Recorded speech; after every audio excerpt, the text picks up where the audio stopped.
If you want to learn how to create a stunning centerpiece just like this, then keep watching. So welcome back to another tutorial. Today I'm going to look at creating an all-round table arrangement or something that would sit quite nicely on a coffee table. I've used this lemon creamy sort of colour as inspiration for today's design, and I'm going to use some really pale pastel shades that you might not have thought of putting together before. So I've got lilac, apricots and peaches, and I've got some creams. And if you were watching the live YouTube, I nearly said Facebook, the live YouTube video that I did, then you might have seen these flowers before, or some of these flowers before, but I always think it's a really good learning curve to see how I can use flowers in different types of designs. Okay, so this metal container is going to be used as my base, and I'm going to use one of these floral frogs, which is always a bit of a mouthful. It's a plastic floral frog to sit in the base of the container. It's already got a bit of plastic sticky floral fix on the bottom. That is going to sit nicely into the middle, and then I can anchor my oasis onto the top. Now I have done a few designs over the last couple of weeks which have used chicken wire or wire netting, and I'm almost trying to mix and match. So for those of you who want to learn a more environmentally friendly way, there are plenty of videos for you. And for those of you that still are using foam, and a lot of commercial florists are still using foam in their everyday work, then this is the video for you. If you wanted to do this in a more environmentally friendly way, then you would need to have a bowl or something on the top so that you could pour your water into. That was going to keep your flowers hydrated. But for today, I'm going to use floral foam, and I'm just going to tape it down over the top. Now, if you're doing this at home, if you're a home flower arranger, and I did ask this during the live last week, have you found these videos because you searched for florist work, or have you found these videos because you've looked at flower arranging ideas? Because if you're a flower arranger and you're making this for yourself at home, then you don't necessarily need to anchor tape the foam onto the top. This is more of something that you would do if you were a florist, because you would be transporting it from your place of work to a wedding venue or to a reception of some description, and you would need to make sure that the design didn't fall apart. But if you were doing it at home and you know you're not transporting it, you're just popping it on your table at home, then you don't necessarily need to anchor tape it onto the top. If you haven't got the green tape like I have, you can use sellotape, or you can, of course, as I was reminded last week, use the clear tape, which I always forget about. And I'm also going to add in 3 of these gorgeous apricot-y sort of peach candles, and I'm going to do a cluster of those in the middle. You don't, of course, have to use 3. You could use 1, you could use a nun, or you could use a chunkier, fatter candle. But for today, I'm going to use 3 of these taper candles. And these pastel sort of, well, not necessarily pastel, but these coloured candles are massively fashionable at the moment. And what I've already done, just to save a bit of time in the video, is I've cut myself lots of eucalyptus to the same length, and that means I can put it into the foam quicker, and the video therefore isn't quite so long, and it'll speed up the process a bit. And you can do that at home if you're new to arranging flowers, or even if you've been doing it for a while.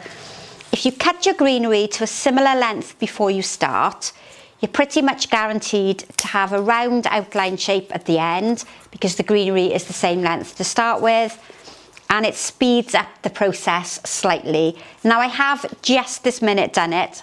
It's just edited out of the video. So for those of you that are going to comment that I haven't cut the stems, I have done it, but you didn't see it. So I'm going to go all the way around, and then I'm going to bring some shorter pieces up on the top. So I've gone around the outside, low down in the foam, before I start covering the top section of the foam. And I'm not creating any type of pattern. It's an informal design. I'm not ensuring that it's matching on either side. It's just a nice circular shape with lots of greenery. And I'm lucky enough to have eucalyptus this week, and it does have that nice shape to it, which is going to help drape over the edge of my container. But anything similar that you might have in the garden is adequate to use. And then a couple of shorter pieces to bring the colour up to the top. And I need to remember to cover that plastic base of the candle, that little candle holder that I've used. And for contrast, a little bit of extra colour, a variation in shape of my foliage, I'm going to introduce some Camellia. It's a beautiful dark green glossy leaf, and it's going to work so well as a contrast material alongside my eucalyptus, which is quite dull. The eucalyptus itself, the texture on it is very dull. It's a matte finish. So this glossy leaf is going to work really well alongside. I'm quite happy with the shape I've created there, and now I'm going to use a garden foliage. This one is Choisya. You might recognise this, the Mexican mock orange, I believe. And I'm going to use this in a similar way to the foliage. I'm going to place it around the outside to strengthen the outline. Now, quite often when I'm teaching you floral design, I tell you to avoid putting large material towards the outside, but because I want a really lush, quite opulent look, almost like a vintage design, I am going to use the bigger pieces towards the outside. And that's the style of what I'm trying to do today, is to get that design shape that you quite often see in magazines, beautiful table centres in stately homes or castles, something that you would see in a very grand building for a luncheon or for a wedding.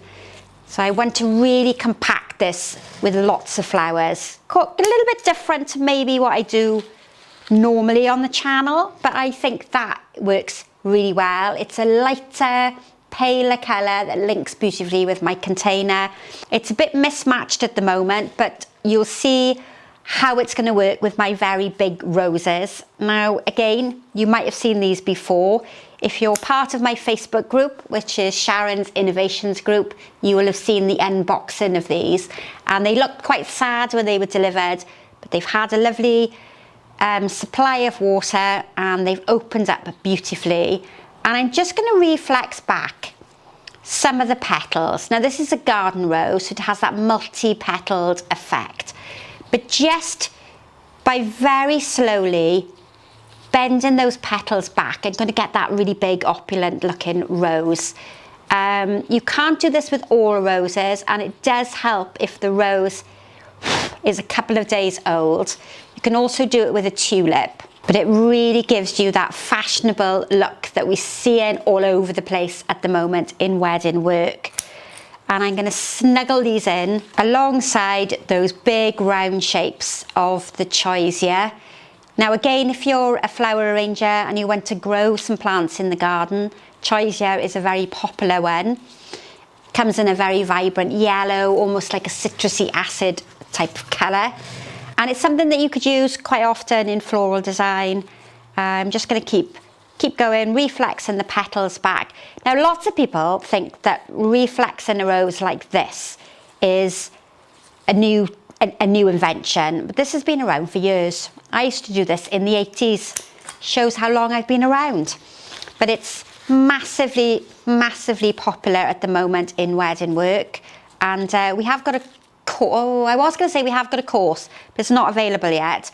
We have got a wedding course where I teach you how to create wedding work using this method. Look at that, isn't that gorgeous? So this one is Peach Avalanche. This one I believe is Gravity.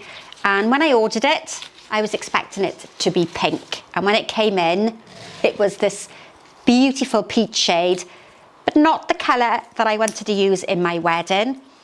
But what is my bride's loss? Well, it's not really her loss because she didn't want peach. But what is my loss is your gain, because you now get to experience these beautiful, big, blousy roses that we don't often use. Now, you won't find big open roses like this necessarily at the supermarket, but you will find them in a florist shop. They are going to cost more money than the cheap roses you find in the supermarket, but boy, do they give you value for money. And also we're just about coming into sort of peony season, and I've already spotted some in the supermarket. So if you can't get hold of these big blousy roses, then you can use a peony or a dahlia later on in the year instead. And what I've looked to do is almost place them in so they're in triangles, because that gives a more pleasing look to the design. I don't want it matchy and very symmetrical and very perfect. I want it to be a little bit more informal and have that vintage appearance. Now I have some chrysanthemums, and again these were used in that live video. These are going to be used to reinforce the outline and bring that colour and texture through to the top. I think I only had 2 stems of these originally, so I haven't got a huge quantity, and some of them I'm going to use as individual flowers.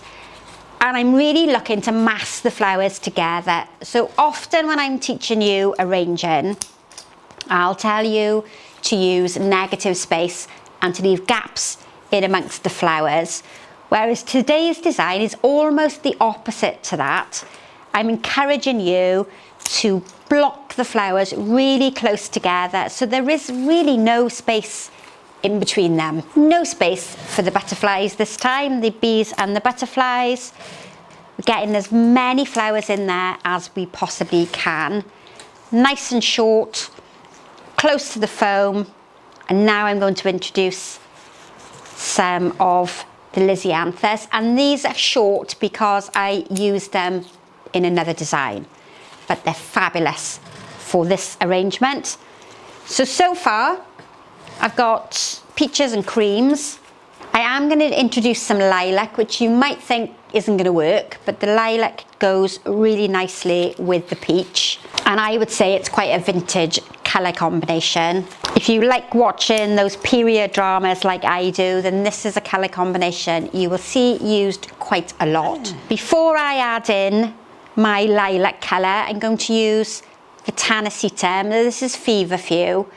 So I have already cut the Tanacetum down short because it gets a little bit tangled up, and I didn't really want to be on screen fighting away with the little Feverfew. So this is very, very soft.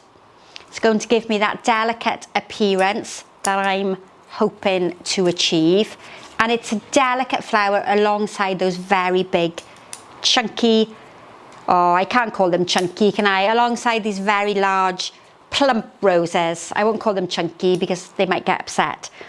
But the Feverfew, the Tanacetum, is often used in really country style arrangements. I love it in parallel arrangements or anything where we're trying to create something that's delicate and really fragile, that meadow looking style. But it does also work nicely in here. You could substitute it with gyp or September flower, and so far I am absolutely loving how this is coming together. Can you imagine this in a wedding, in a summer wedding? Several of these all lined up on a long trestle table. It would look absolutely phenomenal. Now, when I thought this through and when I was planning this, I was going to use some bluebells, but I haven't got any bluebells in today.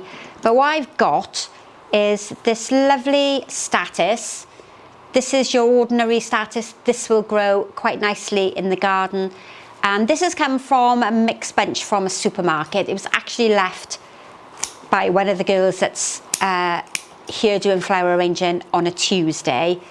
And I thought, you might not like it, but I really love this colour combination together. It's fresh, it's zingy. It has that lovely summer vibe to it. And it's nice sometimes to step out of your comfort zone and work with colours that you maybe wouldn't have thought of putting together. Right, look at that. Soft, delicate, pretty, a really mass design with flowers really close together. And just to finish it off, I'm going to add in some of the lilac tulips. Now, I did consider reflexing these like I've done with the rose, but I felt there was going to be too many really heavy flowers in there, so I changed my mind. And if you do want to do it with a tulip, the tulip needs to be quite old. You need to have it when it's a few days old, or you need to try it when it's a few days old. If you try and do it when the rose or the tulip is fresh, it doesn't work quite so well. Now I'm starting to get to the point where I'm struggling to get the flowers into the foam, and that's normally a good sign to stop adding any more flowers because they're going to start snapping. But I'm going to use up these beautiful tulips, and I'm going to add in some ivy just to trail down over the side of the container, and we'll see how that looks. Now this type of design is almost like building up layers. I put that layer of greenery in at the beginning, and then I put a contrasting foliage in. Then I put those big base flowers in, those blooms that are the focal flower and the most important flower. And then I've gone smaller and smaller as I've worked away from the main section. And we've ended up with what I think is a really gorgeous, pretty design. Now, if you didn't want to add any trailing greenery, you could leave the design as it is, but I do have this lovely ivy. So if you're wondering why the ivy looks like it's wet, it's because it is wet. And that's because I cut it earlier on today and I left it outside in the bucket. And then I panicked and thought, where's my greenery? And I remembered that it was outside. So it is looking a bit wet and shiny, but it's nice and fresh. So we know it's going to last a really long length of time. And I know I've mentioned a couple of times that you might have seen these flowers before in a tutorial, in that live tutorial. But I think it's quite important in floral design to realise that flowers are quite versatile. You don't have to buy a specific variety or a certain shaped flower to create a variety of different designs. You can use them in lots of different ways to create different shapes and different styles of arrangements. And I'm thinking I've just got two pieces of the ivy left. That didn't quite go where I wanted it to go. And then I'm done. And it's at this point I normally say to you, don't forget to subscribe to the channel, hit that notification bell to be told every time I upload a new video, like and share and comment in the box, and please tell everybody else about this amazing channel, because I really wanted to grow and I want to have that fabulous floral community. So what do we think? Is that something you'd like in the centre of your table? Or if you're having a party this summer, that would be amazing, inside or out. And it would be great for somebody that really loves that pastel colour combination. So thank you very much for watching. I look forward as ever to seeing you in the next tutorial. Thanks for watching, and goodbye for now.